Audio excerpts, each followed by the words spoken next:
Welcome AP Economics students. I wanted to go over a couple of different Unit 4 financial sector type free response questions, especially if you're taking a look at the online exam that's going to happen through COVID-19. I really believe that the College Board for the macroeconomics exam will put a lot of different types of questions like this. So make sure that you review this. This question has a lot of different places where people can screw up. Over here on the top right, I put a bunch of hints and tips that if you kind of just think of these big picture things, this will mitigate and kind of get rid of the problems that I think many students have. Make sure you understand the difference between required reserves and excess reserves. Required reserve is money that needs to be in your vault as per the reserve requirement. So if you have $1,000, the reserve requirement is 10%. You need to hold on to 100. Okay. So reserve requirement is not negotiable unless the Federal Reserve does the monetary policy of changing the reserve requirement. So that's just money that you need to have as a bank in your vault no matter what. Excess reserves sometimes happen when banks have some extra money. Maybe somebody just deposited some money, and with excess reserves, you can lend it out. And many banks want to lend it out because we know that banks love loans. That's how they make money. That's why it's important. So make sure you understand the difference in the terminology. I've seen sometimes the College Board will just say reserves, combining excess and required in the same column on a balance sheet, and kids get confused. So make sure that you know how much of that reserves would be required and how much of it is excess and can be lent out.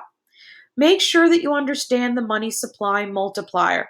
When a bank lends out money, that money then multiplies the same way that money multiplies in government spending and the same way that money multiplies with taxes and government transfers. It has its own multiplier. And the money supply multiplier is really simple. It's 1 over reserve requirement, and that will give you the multiplier. The last thing that I think kids get tricked on is that they forget what the definition of the money supply is. Remember, money supply includes demand deposits. That's if when I get paid from Moores Hills Regional District, it goes into a checking account. That money is there available to spend. If I were to use my debit card, I can use it right away. If I were to use Venmo or PayPal, it's connected to it right away. Okay. Money supply also includes cash, liquid cash, currency. And number three, it also includes traveler's checks, although because they're not as popular, people don't really talk about them as much. But just technically, when you're talking about the M1 measure of the money supply, that's what's included. So make sure that you have that understanding. Kepler's trying to say hello to you, by the way. Okay, Kepler, these kids need to learn economics. All right, the first things first. Let's look at this question. Again, this question, I believe, is from 2009. This was question 3, so it's one of those smaller questions. See how it only has 3 parts. Assume that the reserve requirement is 20% and the bank holds no excess reserves. What they're trying to tell you there is that as soon as the bank has excess reserves, what does the bank want to do? That's right, lend it out. They want to lend out that money as quickly as possible. So here's our scenario. Assume that Kim deposits $100 of cash from her pocket into her checking account. Calculate each of the following. Calculate the maximum dollar amount the commercial bank can initially lend. Calculate the maximum total change in demand deposits in the banking system, and calculate the maximum change in the money supply. And I'll get into it in a few moments, but the way that they ordered this question is kind of confusing. Logically, it would make more sense that you do letter A, part 1, then letter A, part 3, and then letter A, part 2, just so you know I don't think that they're like maliciously trying to trick you, but that would be kind of the sequence, and we'll get there in just a few moments. So the easiest way to look at the first part A, letter one, is to make a balance sheet, just so that we know what we're talking about. On a balance sheet, you have your assets and you have your liabilities. When you're talking about assets, assets are reserves. You can have required reserves and you can have excess reserves. We know because it said in the top of the question that the minute that this particular bank has excess reserves, they want to lend it out because this particular bank, according to the question at the top, holds no excess reserves. Then we have liabilities. This is in the form of demand deposits. Kim came to the bank and she put $100 into the bank. At some point, Kim is going to come back and ask for her $100 back. That's why it's a liability. So the amount of money that is that people are going to be coming back for. Maybe they'll swipe their debit card. Maybe they'll come to the ATM and withdraw it. Maybe they'll use Venmo. When people come and get it back, that's why we have it in liabilities. Now, since Kim came and deposited $100, 20% of Kim's deposit needs to be put in required reserves. It needs to be put in a bank account and it needs to stay in that vault. Okay? So stay in a vault. So 20% of 100, math majors in the room, that's where I got $20 from. I'm going to take that 20, subtract it from 100, and I'm going to get $80. Technically, instantly, this bank has $80 in excess reserves. What does the bank want to do? Lend it out. So the answer for part A, part 1, the maximum dollar amount that the bank can lend is $80 from Kim's deposit. They have to keep 20 from Kim's deposit in their vault. They can lend out 80. Okay? Now, the next question is, well, what is the maximum total change in demand deposits in the banking system? When they say this as a whole, they mean, well, once the money gets lent out, once it gets multiplied, and let's say that once that money gets multiplied, the new people that have that money go and put it in their bank account, so as part of the banking system, what could be the maximum total change? So here's how we figure this out. Number one, we need to go to money supply multiplier. That's 1 over reserve requirement. 1 over 0.2 gives us a multiplier of 5. So we take $80, the amount that the initial bank lent out, times 5, and we get 400. Then we have to add Kim's original deposit to get that $500. So the money supply change was $400. The original demand deposit was $100. So when you're asking what's the total change in demand deposits in the banking system, this change, the money supply change plus the 100, that's where you get the $500. So technically, the maximum total change in demand deposits is $500. Now, for letter A, part 3, we've sort of already done this. The maximum change in the money supply is 400. How do we get that? 1 over reserve requirement, 1 over 0.2, multiplier is 5, 80 times 5 is 400. That's why I said kind of technically that number 3 should have happened, then number 2. You had to do number 3 to figure out number 2 because that's where we got this $400 from. Okay?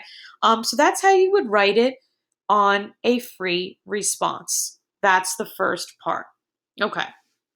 By the way, some kids were asking, do you need to draw this table? No, you don't. It's just so I just put it there so that you know Okay, 80 plus 20, there's my 100. Okay. It's just kind of so that you know what you're doing. It's showing your work. You do need to show your work in terms of the math that I did here. That math on a free response, you can't just put 80. I mean, I know that I did, but you're supposed to actually put the math there. Okay. The 500, you need to put 100 plus 400.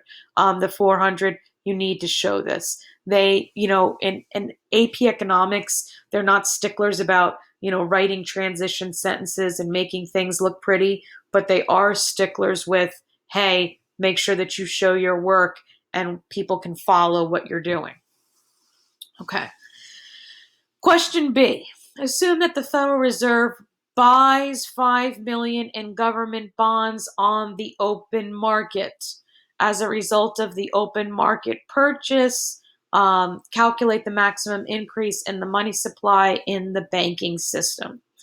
To make this simple for you, if you're talking about Kim or Laura or Johnny or Jack or somebody depositing money into an account, then you need to worry about taking out the required reserves. If you are just talking about the Federal Reserve going to a bank and buying bonds or selling bonds, you do not need to worry about a reserve requirement because technically no one's coming to check that in. It's liquidating bonds to create money supply.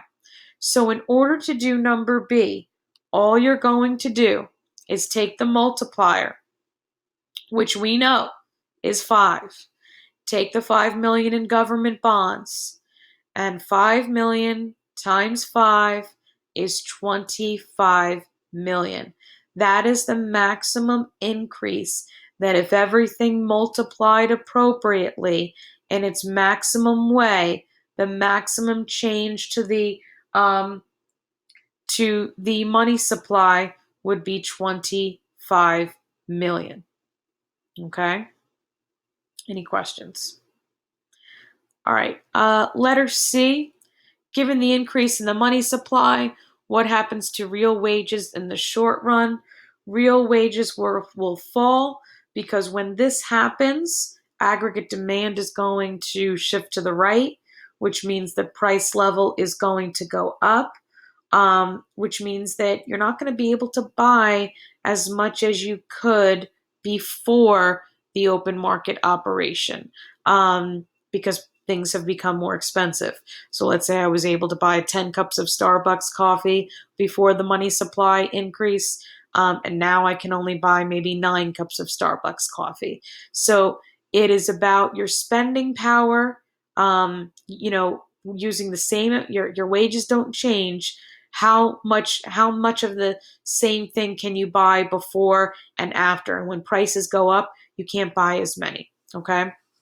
One other thing that I just want to go over, if I didn't go over, um, for letter C here, while I'm looking at it, make sure you understand that the money supply, the only change in the money supply here really, was the multiplying of the money, was this $400. The $100, whether Kim had that as cash in her pocket or whether Kim had that in the bank account, it's all part of the money supply. So that $100 doesn't change the money supply. This $400, which is new money that got multiplied, is what's the change. Okay, so just make sure. That's why I put that third bullet there, to remind myself to talk about it, because that's something that kids sometimes have trouble with. Okay, since it's unit 4, why don't we do another question? Okay, here is the next question, and pretend you don't see that graph there. It's what was supposed to pop up. The central bank of the country of Sewell sells bonds on the open market.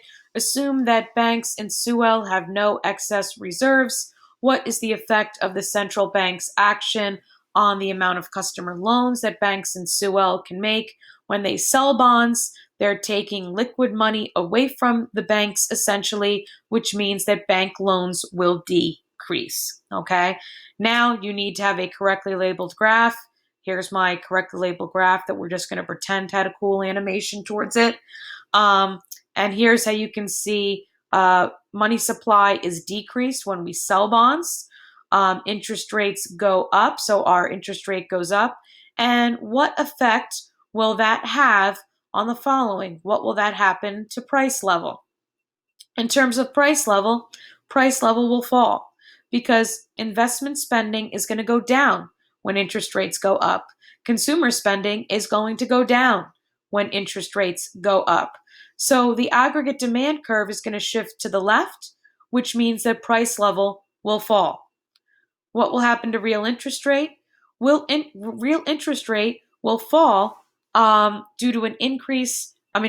Real interest rate will increase because due to an increase in the nominal interest rate and a decrease in the price level. So they go in the same. The real interest rate goes in the same direction as the nominal interest rate.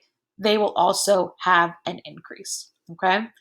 I hope you like my little spiel about the free response questions for Unit 4. And if you have any questions, please feel free to reach out to me. Hope you have a lovely day.